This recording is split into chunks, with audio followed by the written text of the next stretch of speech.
Mortales, sean ustedes bienvenidos a un nuevo episodio de Muerte Curiosa. Bienvenidos a su semanal Martes de Muertos. Yo soy Matilda Ávila, conocida como Matilda la Muerta, y hoy estoy muy emocionada porque hoy voy a contarles la historia de un personaje que se ha mantenido discretamente siempre como un extra en las obras de los eventos principales de la historia. Sin embargo, es un personaje clave para la historia de la muerte y de la percepción que tenemos de ella. Y por alguna razón, nunca ha sido un personaje principal en todas las historias que se cuentan. El día de hoy, mortales, les voy a platicar un poco la historia de los verdugos.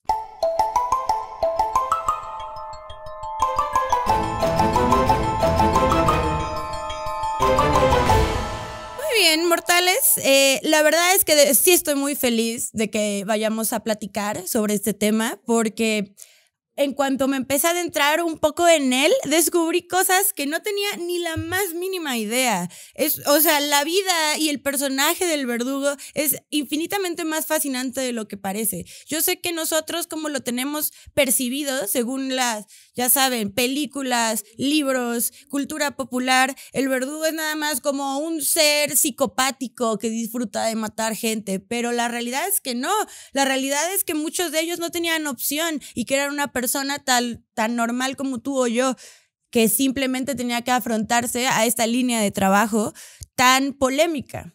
Entonces, bueno, vamos a explorar la vida del verdugo desde sus orígenes y desde su, ¿cómo decirlo?, época de oro en la historia, y un poco explorando sobre la definición. ¿Qué es un verdugo realmente? La definición de verdugo, según la Real Academia Española, es tal cual: persona encargada de ejecutar la pena de muerte u otros castigos corporales impuestos por la justicia. Y la profesión del verdugo, este es un fragmento que saqué de un artículo porque me gustó mucho. La autora del artículo se llama Stasa Edwards, que hizo una pequeña compilación de datos históricos alrededor de los verdugos y poéticamente tuvo una definición de la profesión que me gustaría compartirles, que dice que la profesión del verdugo es una crónica de perfeccionar la coreografía de la muerte. Esto de coreografía me parece muy importante porque el verdugo no tenía el deber solamente de llevar a cabo de manera limpia y correcta la ejecución o tortura de la persona, sino que la ejecución pública, más allá de ser una amenaza y una demostración de castigo para el pueblo y advertencia para que no cometas los mismos crímenes que el acusado, también era un espectáculo. Incluso si no ibas, digamos que las ejecuciones públicas se llevaban a cabo en spots particulares de la ciudad o pueblo o en donde sea que vivieras, que fueran muy transitados. De hecho, en muchas ocasiones era en los mercados. Entonces, incluso si tú no eras un morboso, que pues yo creo que sí lo eres porque estás escuchando este podcast, pero en el universo en el que no lo fueras, incluso si solamente vas a ir a elegir tus tomates, vas a estar escuchando las ejecuciones públicas que están en tu cara porque se daban los domingos en los mercados o en otros puntos de la ciudad que fueran transitados. Y la verdad es que era una forma de entretenimiento muy popular. Más allá de que te causara miedo de, ay, no voy a cometer los mismos crímenes para que no me ejecuten, realmente era importante que fuera visto por todas las personas del pueblo. Entonces el verdugo también tenía que hacer bien su trabajo y entretener a las personas de manera correcta. Es mucho más complejo que eso, ahora sí que la profesión del verdugo, pues, porque no se trata nada más de ser un animador de las masas, sino que el simple hecho de ejecutar a las personas tenía su nivel de complicación, ¿no?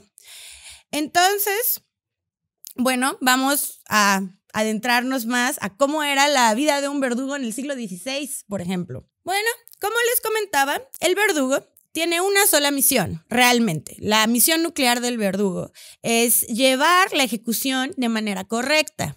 Sin embargo, esto suena mucho más fácil de lo que realmente es.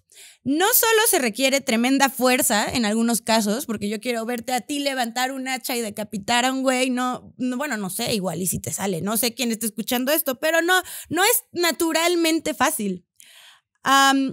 Y también hay que considerar que se llevaba a cabo más de una ejecución por día. Entonces uno se cansa, ¿sabes? O sea, yo, por ejemplo, no puedo tatuar más de una vez al día, a menos que sean cosas pequeñas. Pero no sé, o sea, entiendo que la cantidad de personas a ejecutar diarias era bastante grande, entonces sí suena definitivamente más sencillo de lo que creo que podríamos lograr nosotros como personas promedio. Tomemos como ejemplo la decapitación. Hacerlo mal es muy fácil, en realidad. O sea, el margen de error en una decapitación es bastante grande porque, de hecho, tenemos varios casos en la antigüedad de personas que sufrieron a manos de un mal verdugo. Lo que tú tienes que hacer a la hora de decapitar a alguien con una espada o un hacha es que tienes que atinarle en medio de dos vértebras para que se zafe la cabeza a la primera. Pero si eras un mal verdugo y no tenías un buen conocimiento de la anatomía, o no le atinabas, o no sé qué habrá fallado, o era tu 8ª decapitación del día y ya estabas muy cansado, podías no matar a la persona a la primera. Esto causa que haya mucha sangre en todas partes, que empiecen a vomitar y posiblemente se ahoguen en su propio vómito.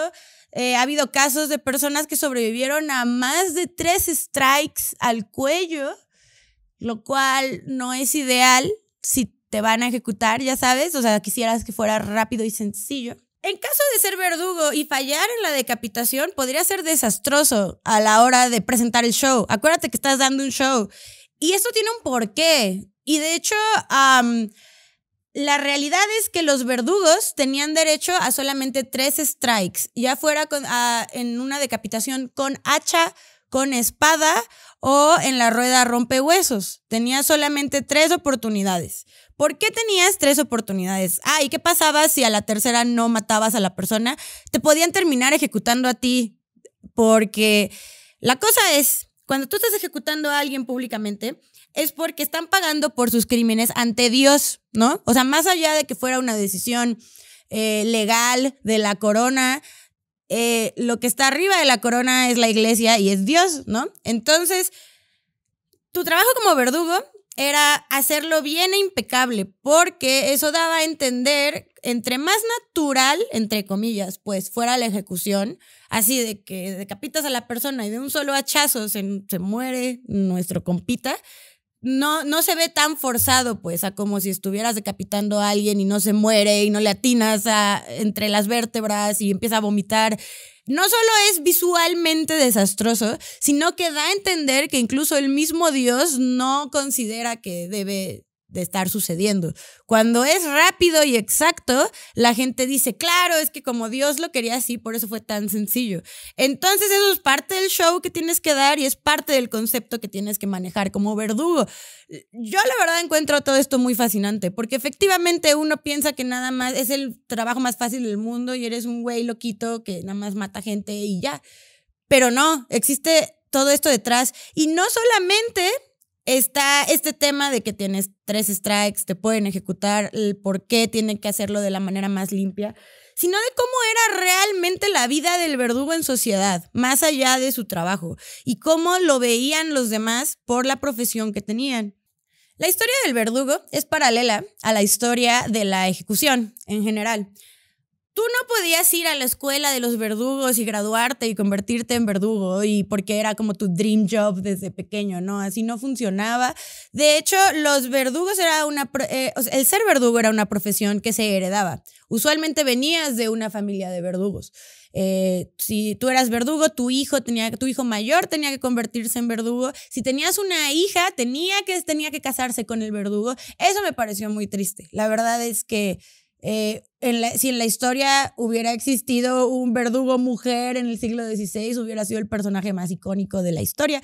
Pero bueno, no existe. Si eras mujer, solo te podías casar, como en otras miles de profesiones en el momento. A lo que voy es que es algo que se hereda, no es algo que quieras. Y chistosamente, en sociedad eran personajes muy importantes. O sea, el verdugo tenía ciertos privilegios otorgados por el rey, tenían ciertas ventajas que el resto de los ciudadanos promedio no podían hacer dentro de la ciudad, pero al mismo tiempo eran bastante marginados y estaban bastante mal vistos por el resto de la comunidad, por el simple hecho de su profesión. porque al ser el que se encarga de llevar a cabo las torturas y las ejecuciones, el resto del pueblo los veía como alguien malo o un personaje demasiado oscuro, ¿no? A pesar de que fuera alguien importante dentro de la comunidad real y de las personas cercanas al rey. De hecho, los verdugos no podían ir a la escuela, pues si tú eras un niño de una familia de verdugos, no podías ir a la escuela común. Entonces te educaban en casa, pero los verdugos también necesitaban una educación muy particular, a diferencia del resto de la población, que tenía que ser muy especializada en las leyes locales y en anatomía, para que pudieran entender bien qué estaban haciendo y cómo llevar a cabo su trabajo. A mí lo que se me hizo muy interesante es que en realidad eran hombres, al contrario de la imagen popular del verdugo, eran personas y eran hombres muy bien educados, ¿no? De hecho, en momentos de emergencia, donde no se encontrara a un doctor por XY razón, la gente solía recurrir como opción B al verdugo, porque él tenía suficientes conocimientos anatómicos para responder como si fuera un médico. Pero claro que sus conocimientos anatómicos y su educación en anatomía era específicamente para torturar y para matar de manera correcta. Y lo que se me hace interesante es que también los educaran en leyes, porque ahora sí que ellos nada más se encargaban de matar a la persona, no de juzgarla, pero también tenían que tener un entendimiento de por qué estaban ejecutando a la persona y por qué se llegó a ese punto. Eso a mí me pareció muy interesante de descubrir, yo lo desconocía por completo. Y otra cosa que tal vez no estaba tan cool, bueno, no sé, a mí no me causaría ninguna molestia, pero los verdugos no podían vivir dentro de la ciudad.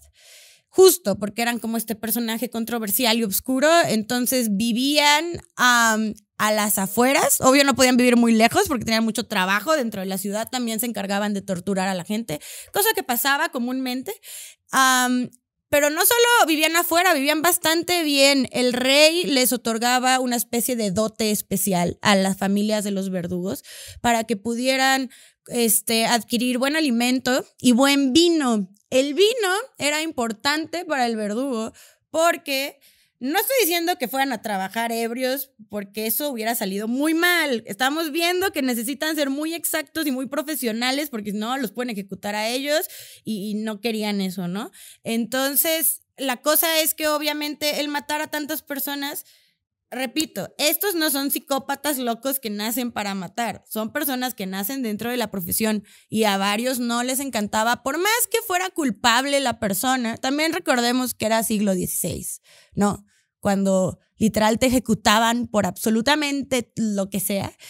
Entonces sí tenía como ciertas represalias psicológicas, ¿no? Entonces obviamente el alcohol ayudaba a eso y la gente era consciente, pero pues ahora sí que hasta el mismo rey decía, pobrecitos, bueno, tomen todo el vino bueno que quieran para que puedan olvidarse de su trabajo y al día siguiente regresar a ejecutar personas. Bueno, a pesar de ser un poco apartados de la sociedad, como les digo, que vivían afuera, no estaba como bien visto hablarle a los verdugos. O sea, simplemente era como esa persona darks en tu comunidad que le da miedo a todas las abuelitas. Básicamente ese es como, o sea, el personaje, el halo de misterio alrededor del verdugo. Pero también tenían ciertas ventajas, además del dote del rey que les acabo de mencionar. Son ventajas un poco extrañas también, que yo no sabía que el resto de la población no podía gozar de. Al parecer no, y por eso eran como beneficios y privilegios para el verdugo específicamente. De entrada podrían cobrar una especie de impuesto sobre su servicio por ejecución. O sea, más allá del dote del rey y demás, podían cobrar impuestos, pues bien por ellos, supongo. También podían reclamar cualquier animal callejero que quisieran. Eso está bonito, ¿no? O sea, literal es como la persona darks de la época de sí, nadie me hable, yo aquí todo vestido de negro, pero amo a los animalitos. Ok, creo que me estoy proyectando, discúlpenme. Y esto me parece un poco curioso, digo, tiene sentido, pero también podían ensuciar la calle. Honestamente yo no considero, digo, no estuve ahí, ¿verdad? Pero que las calles en Europa del siglo XVI hayan sido particularmente limpias, pero al parecer sí había multa a la hora de ensuciar la calle, lo cual es extraño porque se sabe que ahí es donde lanzabas el excremento y cosas así. Pero bueno, los verdugos, como ejecutaban gente y manchaban de sangre toda la plaza, pues incluía en esa cláusula de su contrato que pues podían realmente hacer lo mismo en cualquier parte de la ciudad. No sé si ustedes vean eso como un privilegio, pero bueno, era algo que ellos podían hacer y tú no. Todos estos beneficios aportaban a que el resto de la sociedad no fuera fan de los verdugos.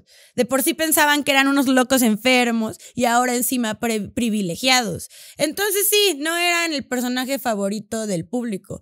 Pero esto también proviene de un gran desconocimiento de su profesión, pues bueno, no sé, creo que vamos a hablar más adelante de los verdugos de la época moderna, porque a pesar de que pensaríamos que las ejecuciones, sí, bueno, las ejecuciones públicas ya son casi inexistentes, todavía existen en lugares muy remotos, pero después de las ejecuciones en plazas y todo esto, migraron a ser un poco más privadas y de ahí llegamos a la pena de muerte y a los verdugos de la actualidad. Aún no llegamos ahí, vamos a avanzar, seguir paso a paso con la historia de estos amigos y ahorita llegamos a la época moderna.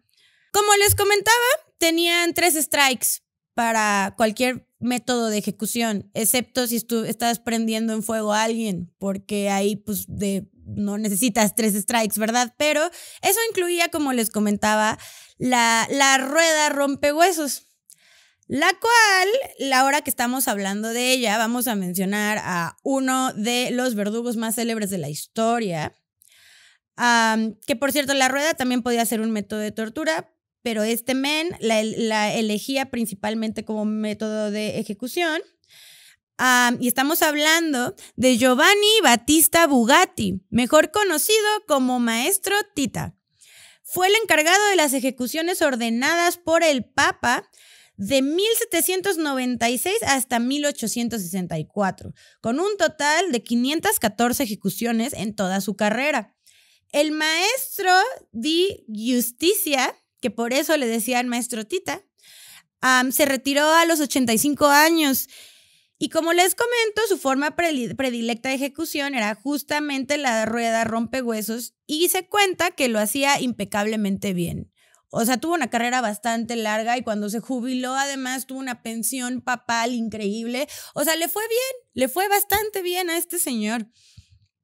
Gracias al miedo de ser ejecutado por no poder decapitar correctamente, llegó a nuestras vidas la invención de la famosa guillotina. Una vez más, no podíamos tocar este tema sin hablar de la guillotina, porque la guillotina era la versión de la inteligencia artificial para los verdugos, porque les iba a quitar el trabajo. Y así fue. Solamente que al inicio todos se oponían y luego no tanto. Ahorita vamos a ver por qué.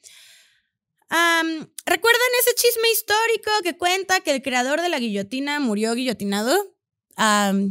Pues eso es fake. Es ese tipo de cosas que hay que investigar. De hecho, su cadáver está enterrado en Père Lachaise y murió tranquilamente en su casa a una edad muy avanzada. Nadie lo guillotinó jamás, ¿ok? Es importante saber eso. Pero lo que sí es real es que el hijo del verdugo Charles Henry Sanson, perdón mi francés una vez más, quien por cierto provenía de una dinastía de famosos verdugos, los cuales participaron en la ejecución de los reyes de Francia. Bueno, el hijo de este señor, eso es muy divertido. Bueno, tal vez no, pero para mí sí. El hijo de este señor, cuando tú aún no te graduabas en tu familia de verdugo, podías ser asistente. Usualmente los hijos inicialmente eran los asistentes del padre. Y en este caso, en la Revolución Francesa era cuando más se decapitaba gente, ¿no? O sea, de verdad había una alta demanda por decapitaciones, como ya se imaginarán. Entonces, pues dejaban un chorro de sangre en el suelo después de decapitar a 28 personas. Entonces, el hijo de este señor se que venía de un grupo de verdugos que se oponían a la guillotina o a estos métodos más modernos porque les podían quitar la chamba, pues agarró, o sea, tenía que ir a agarrar la canasta donde estaban las cabezas. De hecho, agarraba la cabeza y las tenías que exhibir en el público para que la gente viera que la persona fue decapitada exitosamente. Bueno, en el proceso de eso, se resbaló con la sangre, se cayó, se golpeó en la cabeza y se murió. Es algo que a mí me hubiese pasado. Siempre digo eso porque soy muy torpe. Ayer me caí de las escaleras de mi edificio y sobreviví, pero pues ese tipo de cosas me pasan, ¿no? Entonces, después de ese evento, este señor Charles Henry Sanson dijo, bueno, ok, sí, ahorita la demanda es muy, muy alta de decapitación de personas, entonces, tal vez sí necesitaríamos la guillotina. Entonces, la invención de Joseph Ignace Guillotin fue cuando alcanzó su pico, solamente que esto también es algo muy curioso que averigüé ayer. Al parecer, los primeros modelos de la guillotina no eran tan efectivos en los hombres. Quiero decir que a la hora de decapitar mujeres, bueno, al principio se probaron con ganado, ¿no? O sea, como que los primeros modelos de la guillotina eran con ovejas y cerdos, me parece, pero a la hora de probarlo con personas, a las mujeres las podía decapitar sin ningún problema, pero a la hora de decapitar hombres, había unos que igual no quedaban decapitados a la primera, y la idea de la guillotina era justamente la exactitud, para no tener todos estos problemas de los que venimos hablando, ¿no? Eso estuvo interesante. Más adelante la lograron perfeccionar y ahora tenemos la guillotina como la conocemos. Y bueno, todo esto sonaba muy positivo para los verdugos, pero por desgracia, o no, la guillotina llevó a la profesión de verdugo a desaparecer por completo para el siglo XIX en Europa. Por lo menos, como les decía, en las vías públicas. Algunas familias de verdugos sobrevivieron y evolucionaron a los ahorcamientos en la privacidad de las cárceles. En Inglaterra, las ejecuciones públicas se convirtieron en ilegales en 1868 y en Francia hasta el siglo XX. Por lo menos en Europa, los verdugos se quedaron oficialmente sin trabajo al culminar la Segunda Guerra Mundial.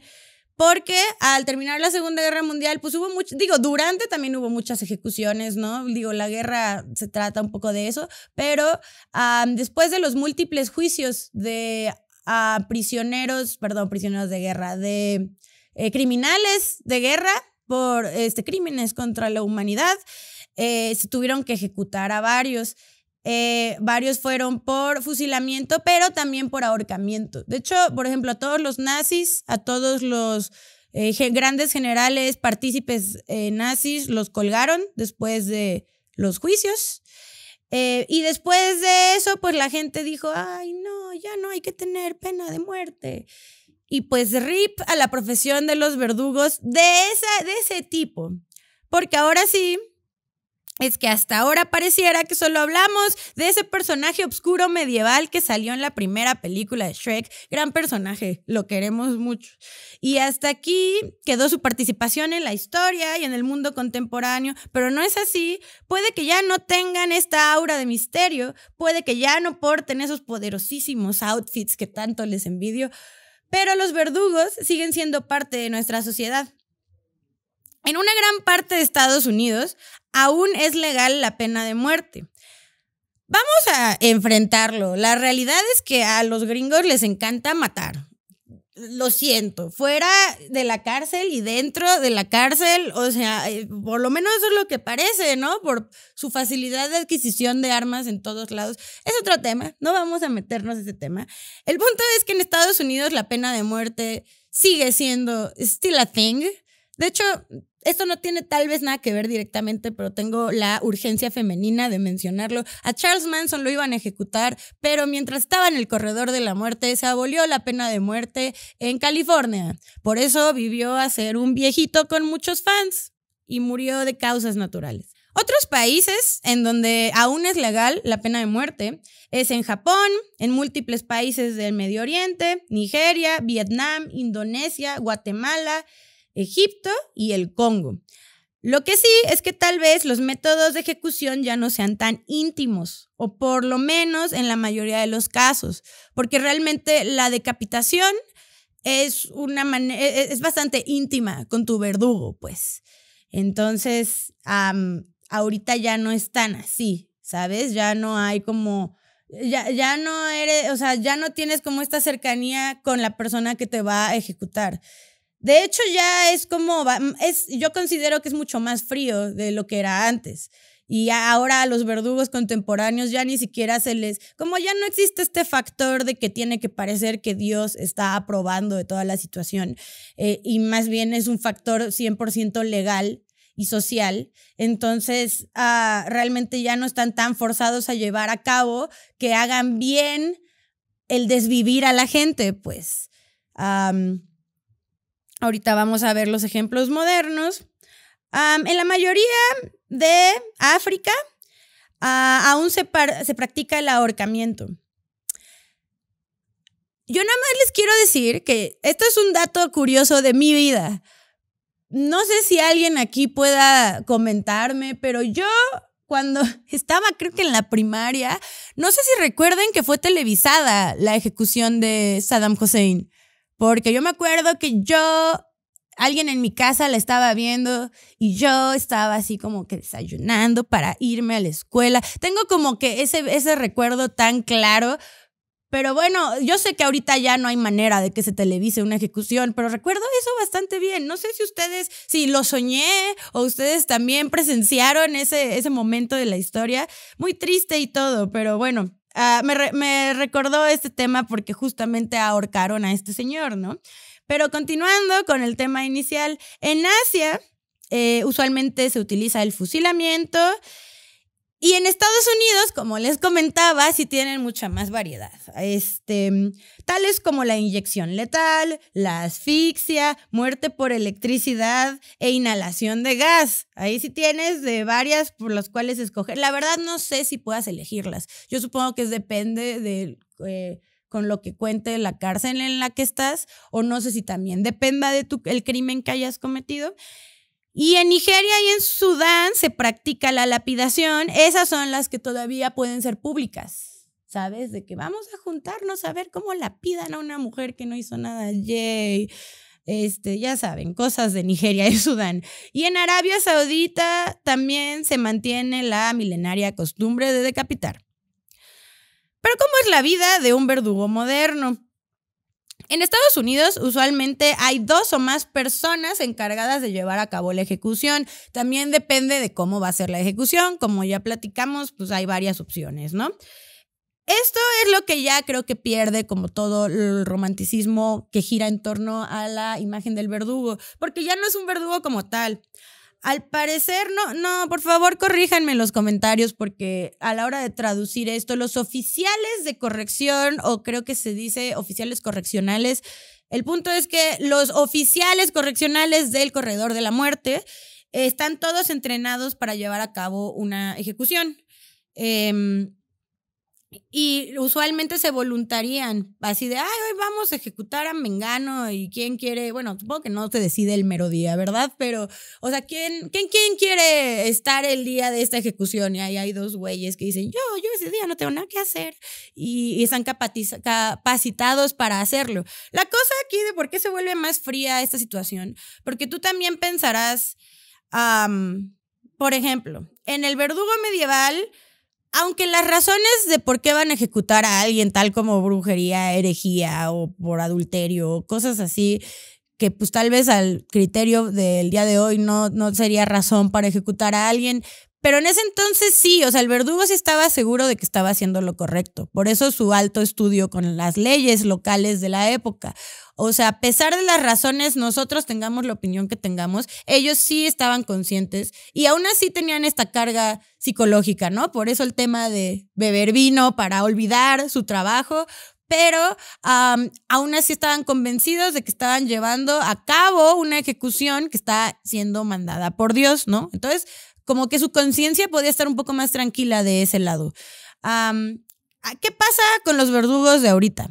Lo que pasa es que como son los mismos oficiales que trabajan en el corredor de la muerte y conviven diariamente, el corredor de la muerte es un tema muy interesante.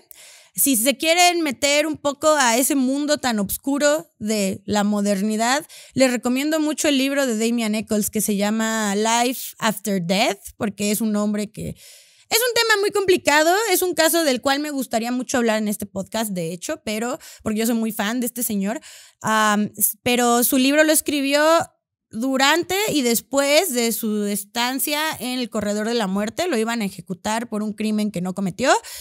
Al final, después de una saga de activismo legal y cosas, logró salir.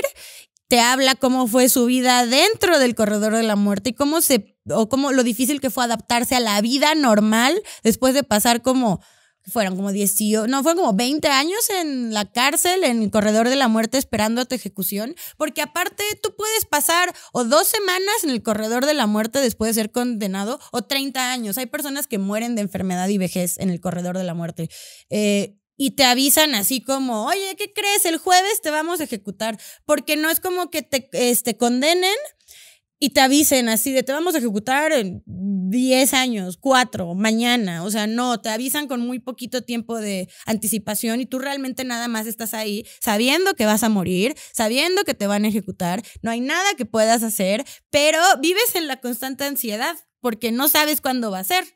Y también tienen el corredor de la muerte tiene mucha protección antisuicidios porque justo tu crimen debió haber sido tan horrible que por eso te van a ejecutar y tienes que vivir la full experience de ser ejecutado. No te puedes suicidar, no puedes hacer trampa, tienes que vivir la ejecución.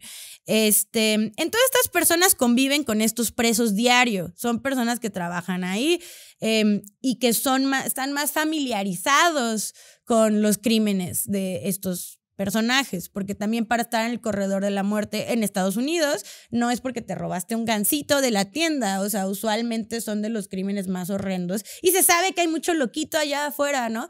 Entonces, estas personas son conscientes de que por más que este güey se haya acercado a Dios y ahora es el más cristiano o ya se súper arrepiente de sus crímenes y demás, son personas que han hecho cosas horribles, estén arrepentidas o no. Entonces, dentro de su lógica y moral, consideran que también están haciendo lo correcto. Sin embargo, como este hombre que les comento, hay personas que están en el corredor de la muerte injustamente o porque se les adjudicó ciertos crímenes que no cometieron. Eso es algo que es bastante, bastante común. Y es aún más común en Arabia Saudita, donde usualmente...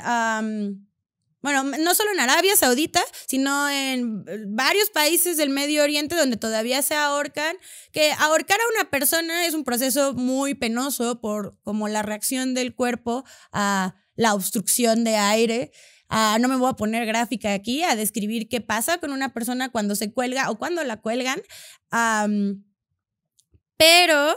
Es muy común ejecutar personas y que después de un tiempo los mismos verdugos se enteren que esa persona en realidad fue inocente, que ejecutaron a la persona incorrecta y es muy, muy, muy, muy común por el sistema de justicia que tienen allá y... el tema de la pena de muerte es muy controversial y todos tienen sus opiniones, pero en países donde el sistema de justicia no es 100% funcional y se presta mucho a acusaciones de crímenes y a personas que no lo cometieron y existe la pena de muerte, pues pasan estas cosas, ¿no? Entonces, los verdugos de los países islámicos, digamos, que sufren un poco más porque sí tienen más carga moral. Además de que su trabajo no es el mejor pagado, como en Estados Unidos quizás, ahorita vamos a ir a esas cifras también. Ellos sí tienen como más remordimiento, sobre todo. Supongo que no importa qué país seas, ¿no? Pero si tú fuiste el responsable, aunque sea tu trabajo, y tú no fuiste el que enjuició a la persona de ejecutar a alguien para que al final te dieras cuenta que nunca tuvo culpa de nada, sí debe causar un peso moral y les cuesta. Hay varios documentales al respecto de la vida del verdugo contemporáneo en esa parte del mundo, de cómo dicen, bueno, es mi trabajo, yo no mato gente porque me guste. O sea, repito, no son psicópatas, no son personas enfermas, son personas que necesitan trabajar y pues se presta a esta situación. Y sí la pasan mal a la hora de recordar a las personas que ejecutaron, cómo las ejecutaron, porque cuentan también de que muchas de estas personas eran hombres jóvenes, ¿no? Entonces, pues creo que sin duda el verdugo moderno la pasa un poco peor que el verdugo original, que tenía como que todos estos beneficios y toda esta ideología detrás. Insisto, yo nunca he matado a nadie, yo no sé quién me esté escuchando, pero aunque estés matando a alguien por las razones correctas, según tu cuadro de pensamiento y tu moral, aún así yo supongo que te dejaría pensando y tampoco vas a ser la persona más tranquila con esa situación. O no lo sé, tal vez si eres Jeffrey Dahmer, no, de hecho Jeffrey Dahmer sí sufría. Si eres Ted Bundy tal vez te valdría, ¿no? Así muchos ejemplos. Ahora sí, vamos a los números. En Arabia Saudita, el sueldo de un verdugo es de aproximadamente $399 mensuales, más un extra de $133 por ejecución. Que pues, o sea, tampoco son 2 pesos, pero también siento que es poco para lo que hacen. Pero bueno, una vez más hablamos de Arabia Saudita. Mientras que en Estados Unidos, el salario de un verdugo, entre comillas, porque ya vimos que en realidad son oficiales, es de entre $42,000 y $59,000 al año, dependiendo del estado. Y lo que yo descubrí el día de ayer es que ser verdugo es mejor pagado en Nueva York. Nueva York es donde más no sé si es porque ahí tengan una larga historia con el crimen. Who knows? Pero bueno, mortales, realmente fue un día que yo estaba así contemplando la inmortalidad del cangrejo y dije, oigan, ¿y los verdugos? ¿Y qué hay detrás del verdugo? ¿Quién es este personaje? ¿Cuál es la realidad de su vida? A mí me pareció particularmente fascinante todo lo que averigüé con respecto a este personaje, todo lo que hay alrededor de él. Justo me parece que es una profesión mal vista desde siempre, cuando pues no necesariamente, también como lo han representado en las películas, libros, etcétera, pues no ayuda, ¿verdad? Hay varios que fueron bastante icónicos en la historia, igual mal vistos, pero por ejemplo hubo un verdugo en Inglaterra que justo cuando ya la pena de muerte fue abolida se quedó sin trabajo. ¿Qué hizo? Abrió un pub y empezó a servir cervezas. O sea, eran señores promedio, por eso que tenían una gran carga moral. Me parece que es un tema muy fascinante, por eso se los quise compartir. Y pues bueno, espero lo hayan disfrutado tanto como yo disfruté copilar esta información para ustedes. Y nos vemos el próximo martes de Muertos. Recuerden suscribirse a nuestro canal de YouTube si no lo han hecho ya. La verdad es que me apoyarían mucho. También likear y comentar el podcast en Spotify, en Apple Podcast, en todas las plataformas. Recuerden seguirnos en Instagram. Estamos como @muerte curiosa. Ahí también voy a ir subiendo las imágenes de este episodio si es que no lo viste en YouTube. Y si me quieren seguir a mí en mi trabajo de tatuadora, estoy como @MatildaLaMuerta únicamente en Instagram. También acabo de abrir una cuenta de TikTok. Tiene como un video, pero les digo que a mí me cuesta hacer contenido. Pero ahí vamos, poco a poco, baby steps, ya arrancando el año con toda la intención. Entonces también si gustan seguirme en TikTok, estoy como @muertecuriosa también. Y pues nada, nos vemos el próximo martes de Muertos. Muchas gracias por seguirme acompañando en este viaje de muertes curiosas.